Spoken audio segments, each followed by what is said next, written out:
ফজরের পরে আমি যখন মাদ্রাসায় রওনা দেব, একটা দিন আমার বাবা বাড়িতে বেশি থাকতে দিতেন না।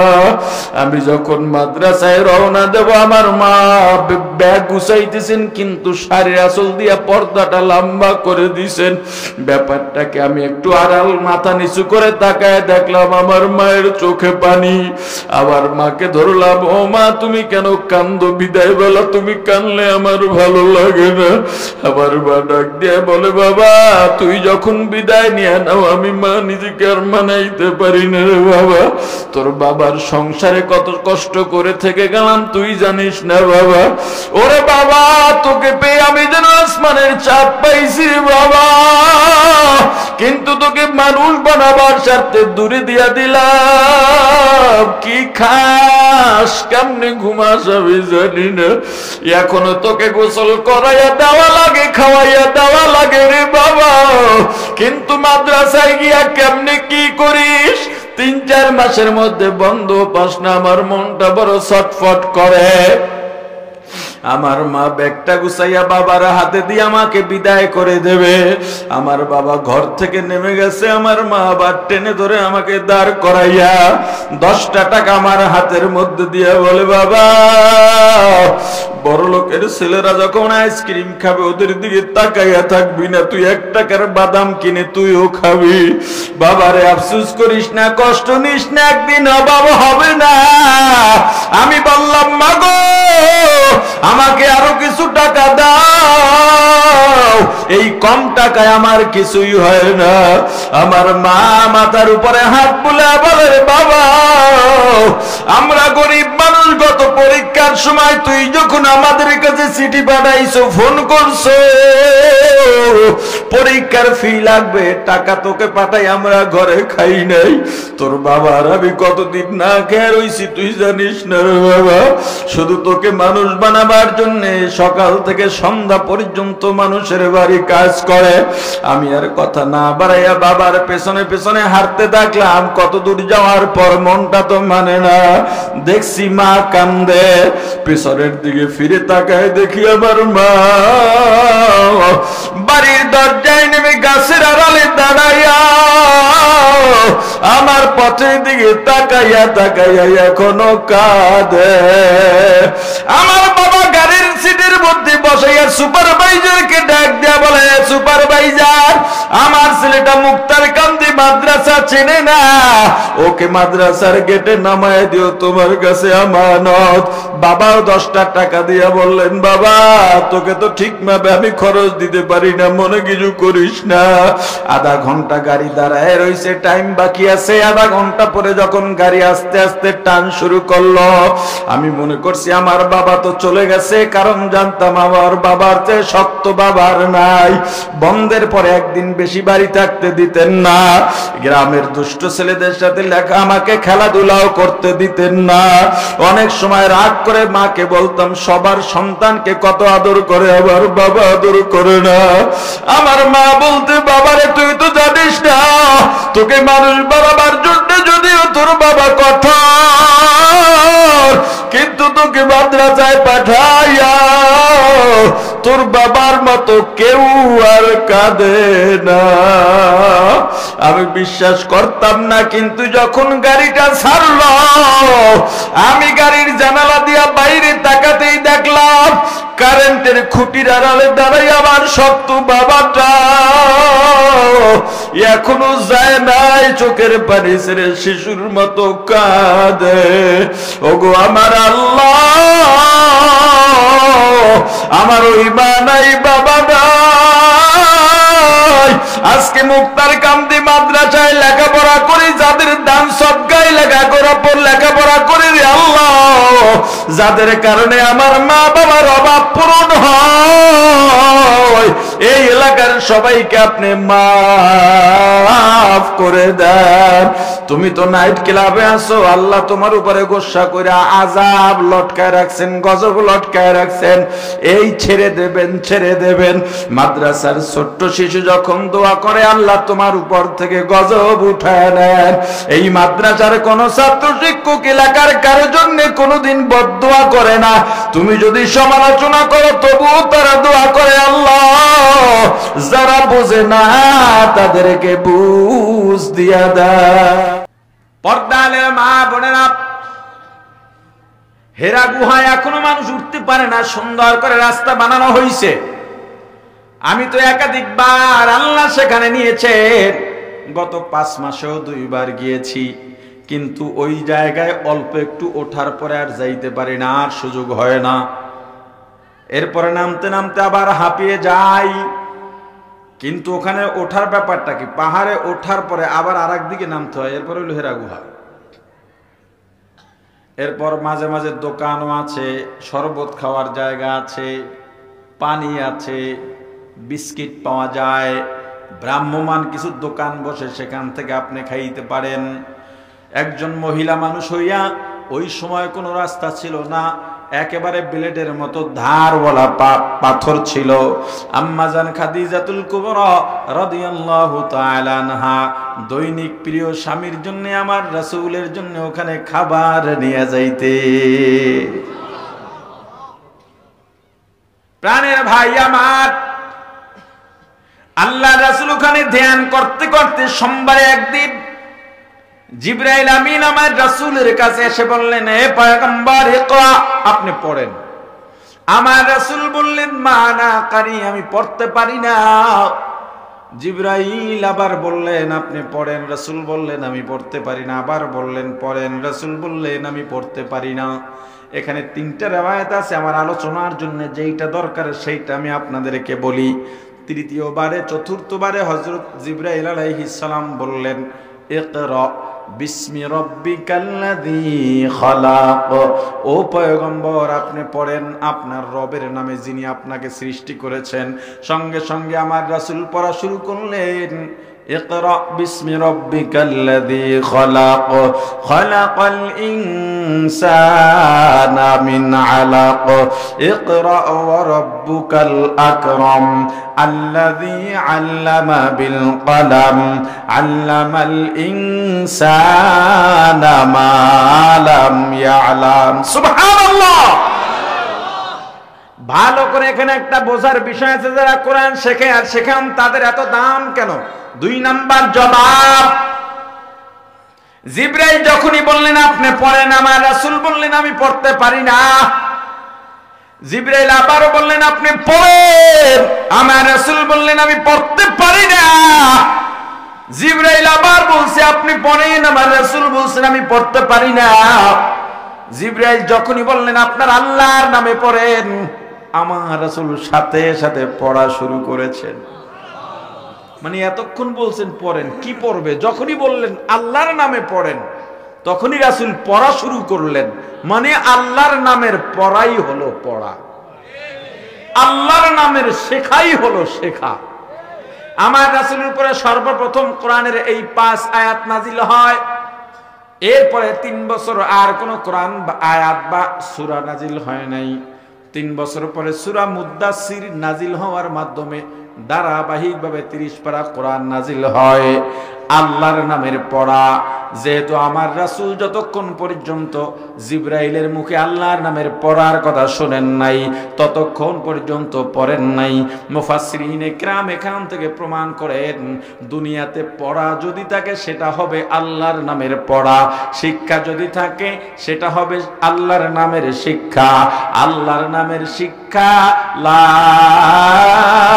ইলাহা ইল্লাল্লাহু মুহাম্মাদুর রাসূলুল্লাহ, আশহাদু আল্লা ইলাহা ইল্লাল্লাহ ওয়াহদাহু লা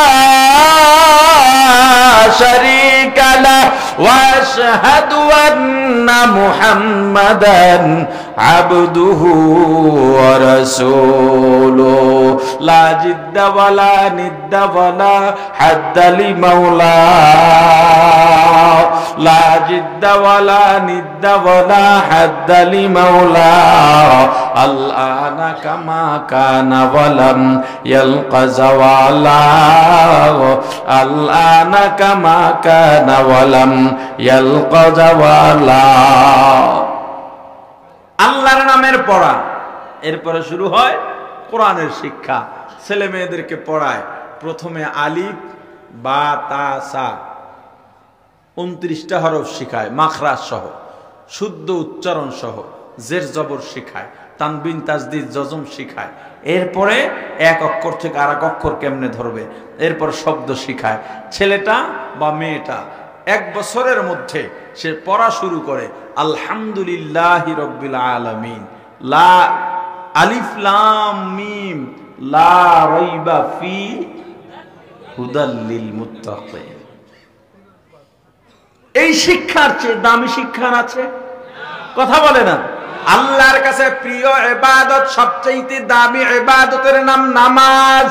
কি? ছোট ছোট ছেলে মেয়েরা নামাজ কেমনে দাঁড়াইবে, নামাজের আগে কি প্রস্তুতি দরকার তাও জানে। আল্লাহর নামের শিক্ষা। অজুতে 4 ফরজ, কেমনে অজু করে, অজু করার তরিকা 12-13টা তরিকা আছে। প্রথম কি করে, এরপরে কি করে, এরপরে কি করে, কিভাবে করে, ধোয়ার জায়গাটা কতটুকু পর্যন্ত ধোয়া লাগে, মাসে করার জায়গাটা কতটুকু মাসে করবে, কুলিটা কেমনে করবে, নাকে পানি কেমনে পৌঁছাইবে, এরপরে নামাজে দাঁড়াবে। আল্লাহর কাছে সবার চাইতে প্রিয় ইবাদত হলো নামাজ, কারণ নামাজের মধ্যে সেজদা আছে। মাদ্রাসায় ছোট ছোট ছেলে মেয়েকে পড়ানো হয় নামাজের দাঁড়াবার আগে কতগুলো ফরজ আছে, নামাজের মধ্যে কতগুলো ফরজ আছে।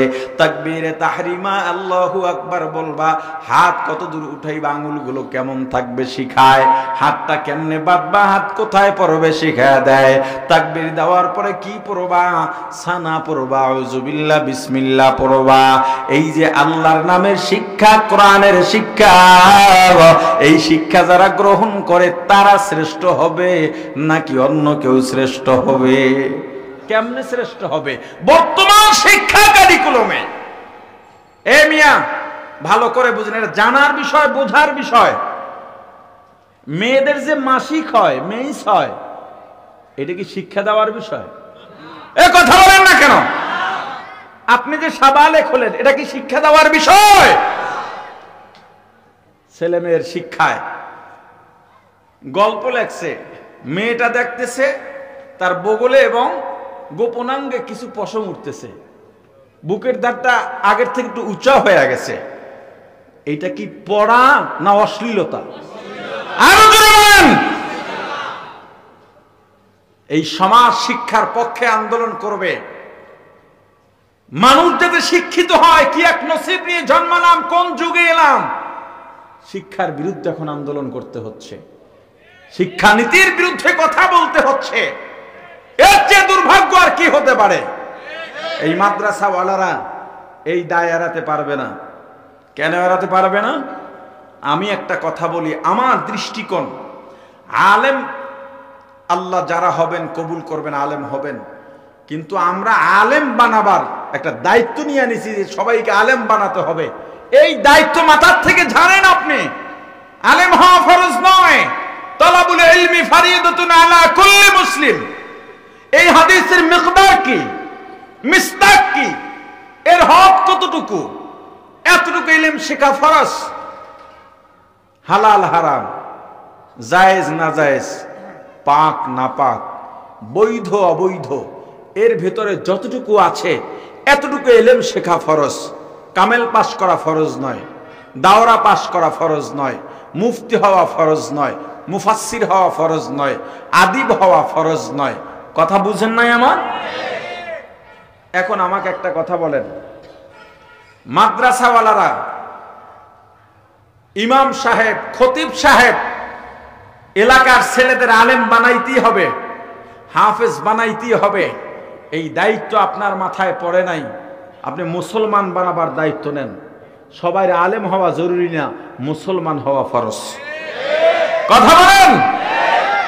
এজন্যে আমাদের সমাজের মানুষের যেহেতু অভ্যাস হয়ে গেছে স্কুলেই পড়াবে। আমাকে বলেন, মুক্তার কান্দি না, এই মাদ্রাসায় হেফজখানা আছে? নুরানি, কওমি বিভাগ, আর কোনো শাখা আছে? ধরেন এই তিনটা শাখার লেখাপড়ার সিলেবাস এক না ভিন্ন ভিন্ন? জোরে বলেন, বুঝছে কোন সিলেবাস বুঝছেন? লেখাপড়ার ধরন এক না ভিন্ন ভিন্ন? ভিন্ন ভিন্ন। হেফজখানার লেখাপড়া এক ধরনের, কিতাবখানার লেখা মানে কওমি শাখার লেখাপড়া এক ধরনের, নুরানির লেখাপড়া এক ধরনের। তাহলে লেখাপড়ার সিলেবাস এক না ভিন্ন ভিন্ন? কিন্তু আমাকে বলেন, এই তিন গ্রুপ যে লেখাপড়া করে, তিন সিলেবাসে যে ছাত্ররা লেখাপড়া করে, মাঠে যখন সব ছাত্র বের হয়, হেফজখানার ছাত্র বের হলো, কওমির ছাত্র বের হলো, নুরানির ছাত্র বের হলো, সব ছাত্র যখন একাকার হয়ে যায়, এই এলাকার একজন মানুষ এসে আপনি কি বলতে পারবেন কে হেফজখানায় পড়ে, কে কিতাবখানায় পড়ে, কে নুরানিতে পড়ে? জোরে বলেন। কেন পারবেন না? সিলেবাস আলাদা আলাদা হলেও এখানে তরবিয়ত দেওয়া হয় একই, আমলের ট্রেনিং দেওয়া হয় একই, আদব শিক্ষা দেওয়া হয় একইভাবে। অতএব সিলেবাস আলাদা, সবার চরিত্র এক, সবার আমল এক, সবার ভদ্রতা এক। এই জায়গায় একটা স্কুল শাখা করলে সমস্যাটা কি? ও স্কুলে লেখাপড়া করবে, রাস্তায় বের হইলে মানুষ বলতে পারবে না ও হেফজখানার না কিতাবখানার, নুরানির না স্কুলের। এই স্কুলের মধ্যে নুরানিতে যেমন আরবি লেখাপড়ার সাথে বাংলা, অঙ্ক, ইংরেজি রাখা হয়, মাদ্রাসার উদ্যোগে আপনারা স্কুল করেন, সেখানে জেনারেলের সাথে আরবি রাখা হবে। বুঝেন নাই? 5 পর্যন্ত লেখাপড়া করবে, 5ম শ্রেণী পর্যন্ত আমাদের করা স্কুলে লেখাপড়া করবে। 5-এর পরে ও চাইলে হাই স্কুলে যাবে, 5-এর পরে চাইলে সরাসরি হেফজখানায় যাবে, নাজরাও লাগবে না। সরাসরি চাইলে কিতাবখানায় গিয়ে নাহবে মিরে ভর্তি হবে। এই সিলেবাস তৈরি করেন নিজেরা, এই সিলেবাস তৈরি করেন। এই ছেলেটা আমার স্কুলে 5-এ পড়ে যদি হাই স্কুলে যায় আপত্তি নাই। সেনা গরু হারাইয়া গেলে গোয়াল ঘর খুঁজে পায়। এই ছেলেটা একদিন ইঞ্জিনিয়ার হবে, ডাক্তার হবে, বিসিএস ক্যাডার হবে। নামাজে দাঁড়াইলে নামাজ শুদ্ধ হবে। পুলিশের কুচকাওয়াজ অনুষ্ঠান, হাজার হাজার পুলিশ সদস্য, নামাজের ওয়াক্ত। বাংলাদেশ যেহেতু 92% মুসলমান, মসজিদের রাজধানী, ওলামা একরামের দেশ, নামাজের সময় যদি নামাজ না পড়ে মানুষ সমালোচনা করবে। সোশ্যাল মিডিয়ার যুগ, সমালোচনার ঝড় বয়ে যাবে, ট্রোল হবে। নামাজ দরকার, ওই মৌলবীরে ডাকো, তার বলা লাগবে না। একজনে বলবে, স্যার আমাদের ইউনিটের মধ্যে একজন শিক্ষিত মানুষ আছে আরবি লাইনে, নামাজে দাঁড়াবে, কেরাত শুরু করবে, সোদাইসির মতো শোনা যাবে। কথা বুঝেন নাই? আপনি মারা গেলে মৌলবী ভাড়া করা লাগবে না, আপনার ছেলেই জানাজা পড়াতে পারবে। কিছু করার নাই। মোকাবেলা কিভাবে করবেন? সবকিছুর মোকাবেলা তো হরতাল, অবরোধ, আন্দোলন দিয়া হয় না। কৌশল লাগে কি লাগে না? আমি স্কুল করব, আমার কারো কাছে যাওয়ার দরকার নাই। আমার থিওরিতে বাংলাদেশে প্রায় 20 থেকে 25টা স্কুল চলে সফলতার সঙ্গে। আমারও কুয়াকাটা স্কুল আছে। এরা আবার সারেল এলাকার মানুষের কাছে যাবে, তারা মনে কষ্ট পাবে। আশপাশের স্কুলের সব ক্লাসরুম খালি, সব মহিউসুন্নাহ আমার স্কুলের নাম, সব ছাত্রছাত্রী মহিউসুন্নাহ। 3য় শ্রেণী থেকে ছেলে মেয়ে আলাদা। স্কুল করেছি, তাদের মতো করব না আমার তাই নৈতিক শিক্ষা দেব? কথা বলে না। মোবাইলের যুগ যেহেতু, আগের জমানায় বিয়ে করার পর 3 দিন বউ আর স্বামী মুখই দেখতে না, কি করতে হয় তাও জানে না, বইয়েই রাত কাটাই দেয়। আর এখন তো 4-5-এর পোলাপানে সব কিছু জানে। অতএব 3 থেকে ছেলে মেয়ে আলাদা রাখি। সফলতার সঙ্গে এবার এই 1 বছর হলো, 2য় বছর চালু হয়েছে। 2 পর্যন্ত বই ইতিমধ্যে আমরা নিজেরা লিখেছি। আগামী বছর 5 পর্যন্ত সব বই আমরা লিখব। 3 বছরের মধ্যে হাই স্কুল শুরু করব। এই বাংলাদেশের শিক্ষা খাতে বিপ্লব ঘটাবো ইনশাআল্লাহ। ও ইঞ্জিনিয়ার হবে কিন্তু পাক্কা মুসলমানি ওর ভিতরে থাকতে হবে। আমি কারো ধার ধারবো না, আমি কারো কাছে মাথা নত করব না। কেন? আমি মুসলমান। সূরা মুমিন পড়েন, দেখেন আল্লাহ মুসলমানের ব্যাপারে কি ওয়াদা করেছেন, মুমিনের ব্যাপারে কি ওয়াদা করেছেন। বিশ্বের ক্ষমতার নেতৃত্ব থাকবে মুমিনের হাতে, তারা সবকিছু নিয়ন্ত্রণ করবে, এরকম অনেকগুলো ওয়াদা দেওয়া আছে। অথচ মুসলমান এখন কাফেরদের পায়ের তলে পিষ্ট হচ্ছে। এর অন্যতম কারণ আমাদের ভেতরে ঐক্য নাই। আরে থাকবে কিভাবে? ওয়াজের মঞ্চে উঠে এক আলেম আর এক আলেমের বিরুদ্ধে কথা বলে, এইটা কি আমার এজেন্ডা? এটা কি আমার আলোচ্য বিষয় হতে পারে? আলেম কিভাবে আলেমের বিরুদ্ধে কথা বলবে ওয়াজে উঠে? হ্যাঁ, কোন আলেম যদি এমন কথা বলে যেই কথার কারণে কারো ঈমান নষ্ট হয়ে যায়, ঈমান বাঁচাবার জন্য, তখনই কেবল সমালোচনা করতে পারবে, তাও শালীনতার সাথে। কোন বিষয়ে আলোচনা হলেই, যে কোনো বিষয় হোক, বক্তাদের মুখে সেটা মাইকে চলে আসে, ওই বিষয়টা নিয়ে আলোচনা করে। এই বিষয় নিয়ে আমাদের আলোচনার দরকার নেই। আল্লাহ বোঝার তৌফিক দান করেন, জোরে বলেন। শিক্ষা হবে আল্লাহর নামের শিক্ষা। কার নামের শিক্ষা? জোরে বলেন, আরো জোরে বলেন, কার নামের শিক্ষা? আল্লাহর নামের শিক্ষা। যেহেতু কোরআনের শিক্ষা, এজন্য কোরআন যারা শেখে আর শিখান, দুনিয়ার মধ্যে তাদের দাম সবচাইতে বেশি। কোরআন যারা শেখে আর শেখান, তাদের দাম এত কেন? অনেকগুলো জবাবের 3 নাম্বার জবাব আল্লাহ কোরআনের মধ্যে বলেন,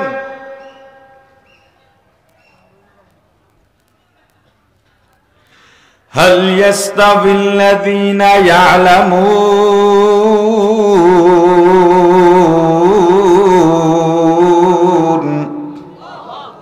ওয়াল্লাযীনা লা ইয়া'লামুন।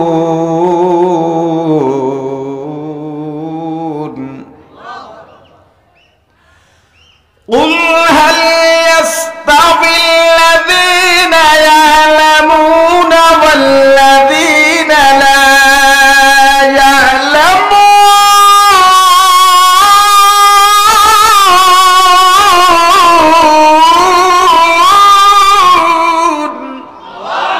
পয়গম্বর আপনি বলেন, যারা জানে আর যারা জানে না তারা কি সমান হতে পারে? ভালো করে বুঝবেন, ছাত্ররা বুঝবে।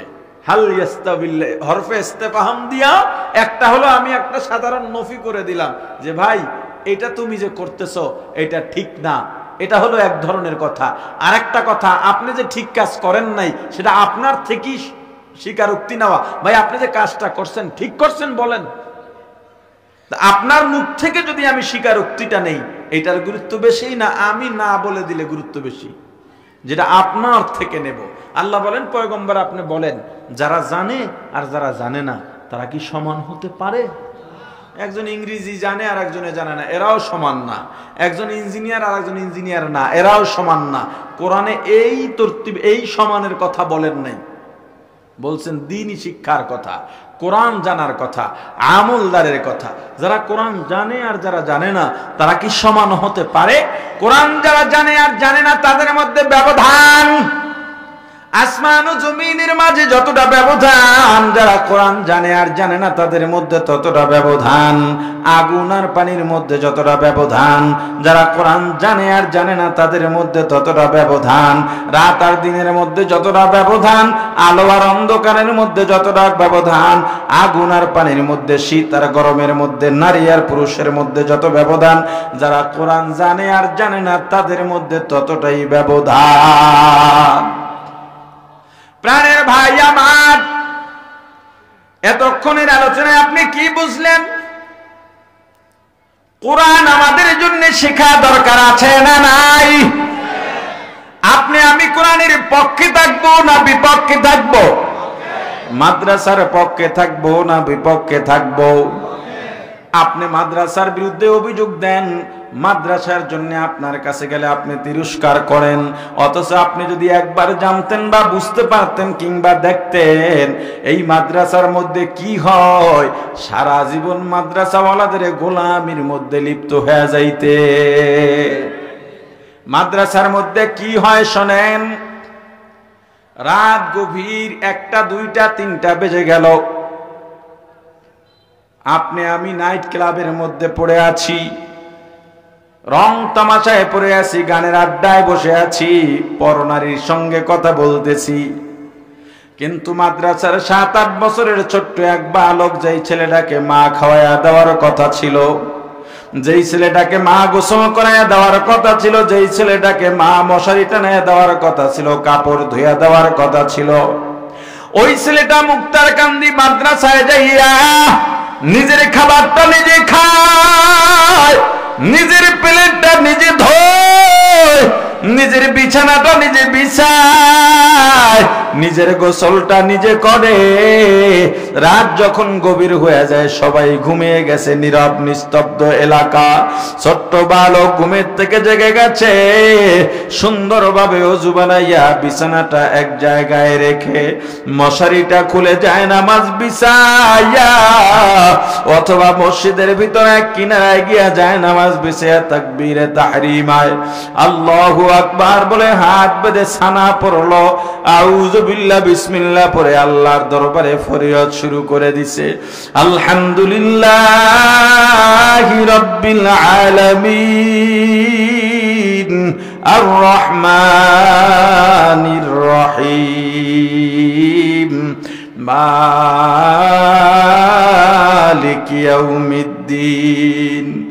চোখের থেকে পানি পড়তে পড়তে বুকটা ভিজে গেছে। ছোট্ট বালক আল্লাহ ফেরেশতাদের ডাক দেয়া বলেন, ও ফেরেশতারা তাকায় দেখো সবাই ঘুমায়, আমার বালক মাসুম বাচ্চা মাসুম বান্দা যায় নামাজ বিছায়া নামাজে দাঁড়িয়ে গেছে। মালিক ইয়াউমিদ্দিন সন্তানের পরে বড় আবেগ নিয়ে আল্লাহর দরবারে ঘোষণা করতেছে, ইয়্যাকা না'বুদু ওয়া ইয়্যাকা নাস্তাঈন। এভাবে 2 রাকাত নামাজ শেষ করার পর কিছুক্ষণ তেলাওয়াত জিকির করে কচি 2টা হাত আল্লাহর দরবারে বাড়ায়া চোখের পানি ছেড়ে দোয়া শুরু করে দিছে। ওরে ভাই, তুমি তো মাদ্রাসা পছন্দ করো না, মাদ্রাসার ছাত্রদের তোমার কাছে ভালো লাগে না, ওদের দেখলে বিরক্ত লাগে, সমালোচনা করো, দোকানের মধ্যে বসে মাদ্রাসার হুজুর ছাত্র কমিটির বিরুদ্ধে ষড়যন্ত্র করো, তাদের সমালোচনা করে বেড়াও। কিন্তু দেখো ছোট্ট এক বালক হাত 2টা উঠাইয়া চোখের পানি ছেড়ে আল্লাহর দরবারে দোয়া করে, ওগো আল্লাহ আমার মা নাই, আমার বাবা নাই, ওগো আল্লাহ আমার মা বাবার বড় স্বপ্ন ছিল আমাকে হাফিজ বানাবেন, আলেম বানাবেন, আল্লাহ আমার মা বাবা যখন বেঁচে ছিল মাদ্রাসা বন্ধের পর আমি বাড়িতে যাইতাম, মা মাদ্রাসা যখন খোলার তারিখ আগের রাতে আমি ঘুমাই, হঠাৎ করে গভীর রাতে আমার কপালের মধ্যে 1 ফোঁটা গরম পানি পড়ছে, আমার ঘুমটা ভেঙে গেছে। আমি তাকায় দেখলাম আমার মা আমার পাশে বসে আমার মাথা বানায় দেয়, মাথা টিপে দেয়, আর চোখের পানি ছেড়ে কাঁদে। আমি উঠে বসে বললাম, মা গো এত রাতে তুমি এখানে কেন, আর কেন কাঁদো? মা ডাক দেয়া বলে, বাবা তোকে আমরা মাদ্রাসায় পাঠাইয়া ঘুমাইতে পারি না, খাইতে পারি না রে বাবা,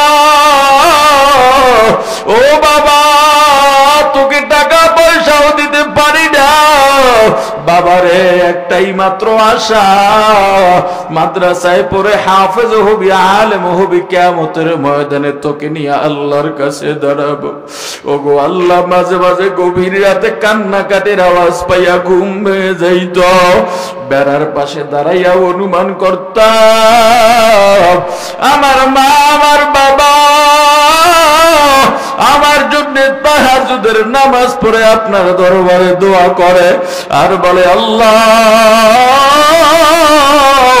বড় লোকের ছেলেদেরকে বড় লোক বাবারা টাকা দেয়, পয়সা দেয়, খাবার দেয়, মজা কিনে দেয়, আমার ছেলেকে টাকাও দিতে পারি না, পয়সাও দিতে পারি না, আমার ছেলেকে নিরাশ করো না গো আল্লাহ, ধৈর্য দিয়া দাও, ইলমের মধ্যে মজা দিয়া দাও। কোরআনের সঙ্গে আল্লাহর মেহমান রাসূলের ওয়ারিসদের সঙ্গে সম্পর্ক গভীর করার তৌফিক দিয়া দেন, বলেন আমিন।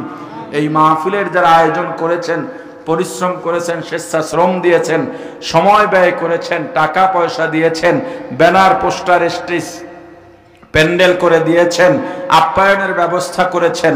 আল্লাহ যেন মাদ্রাসার ছাত্র শিক্ষক কমিটি উপদেষ্টা সবাইকে আল্লাহ কবুল করেন, এলাকার নারী পুরুষ আল্লাহ যেন সবাইকে কবুল করেন। যতটুকু আলোচনা করেছি, আলোচনায় যত ভুল আমার পক্ষ থেকে, যত ভালো আল্লাহর পক্ষ থেকে, আমার ভুলগুলো শুধরাইয়া আল্লাহর ভালোগুলো গ্রহণ করার তৌফিক দান করেন, বলেন আমিন। সুবহানাল্লাহি ওয়া বিহামদিহি, সুবহানাকাল্লাহুম্মা ওয়া বিহামদিকা আশহাদু আল্লা ইলাহা ইল্লা আনতা আস্তাগফিরুকা ওয়া আতুবু ইলাইক। এখনই দোয়া হবে, আমরা কেউ ওঠা বসা করব না। শেষ ভালো যার, সব ভালো তার। একজনের দোয়া যদি আল্লাহ কবুল করেন, তাকে উসিলা করে আল্লাহ সবাইকে মাফ করে দেবেন, কবুল করে নেবেন। ইবলিস চাইবে আপনাকে উঠায় নিতে, কারণ ইবলিস জানে আর একজনের উসিলায় হলেও আল্লাহ আপনাকে মাফ করে দিতে পারেন। এটা ইবলিসের সহ্য হবে না। বাইরে যারা আছেন এতক্ষণ না আসতে পারলেও অন্তত দোয়ায় শরীক হবেন ইনশাআল্লাহ। আল্লাহ সবাইকে কবুল করেন, বলেন আমিন। কেউ কথা বলবে না, দোয়া করে দেব। ও আচ্ছা, এই মাহফিল কিংবা মাদ্রাসায় আপনারা খুশি না বেজার? খুশির আওয়াজ জোরে হয় না আসতে হয়? জোরে বলেন, খুশি না বেজার? আলহামদুলিল্লাহ বলি, সবাই বলি আলহামদুলিল্লাহ। যারা খুশি দুই হাত তোলেন, টান টান করে তোলেন, হাতে একটু নাড়া দেন। মাশাআল্লাহ। বাম হাত নামান, ডাইন হাত উঠায় রাখেন। ডাইন হাতের মোবাইল সরান। সরাইছেন? সবাই খুশি? খুশির নজরানা পেশ করবেন। বিসমিল্লাহ বলে ওই পকেটে হাত দেন যেই পকেটে নোটটা বড়। দেন। মানুষের পকেটে দিয়েন না, নিজের পকেটে দিয়েন। আমার পকেটে 500 টাকার নোট আছে বড়, কিন্তু বাংলাদেশের বড় নোট কত? আমি 1000 দিলাম। আল্লাহ রসুলের তবিয়ত ছিল, তিনি যা বলতেন আগে আমল করতেন। আমি যেহেতু আপনাকে বলছি, আমি আগে দিলাম, বরং ডাবল দিলাম বড় নোটের থেকে। এরপরে স্টেজের যারা আছে তারা সবাই পকেটে হাত দেবে। ও ছাত্র, তারা সবাই পকেটে হাত দেবে। এরপর আপনারা, আপনারা দুইজন উঠলেন কেন? ভাই, আপনারা উঠলেন কেন এই দুইজন? কি আজীব ব্যাপার! আপনি না দিলে কি কেউ জোর করে নিবে? কথা কয় না। বড় নোট চাইছি দিবেন, দিলে বাড়বে, না দিলে পথ ইন্দুরেও কাটতে লয়ে যেতে পারে। এরপর আপনার ইমানে কুয়াতে যদি না কুলায়, বড় নোটের পরের নোটটা দেবেন। এটা না কুলাইলে এর পরেরটা দেবেন, এটা না কুলাইলে শেষেরটা দেবেন, একটা দেবেন। না পারলে বইয়ে বইয়ে দোয়া করবেন। কেউ মানা করবে আপনাকে? কিন্তু বড় নোটটা আমি দাবি করছি মেহমান হিসাবে, যাতে আপনারা দেন, এজন্য আমিও দিলাম। শুধু এটা না, আপনাদের এখানে এতিমখানা আছে, বোর্ডিং আছে, তাই তো? গরিব রমজানে আমার থেকে আপনারা 5000 টাকা নেবেন। এটা খুশির সংবাদ না? আলহামদুলিল্লাহ বাসায় গিয়া কইেন। বউর অনুমতি নেওয়া লাগবে না এটা কইতে, বউর অনুমতি নিয়ে আলহামদুলিল্লাহ কইেন। এবার সবাই পকেট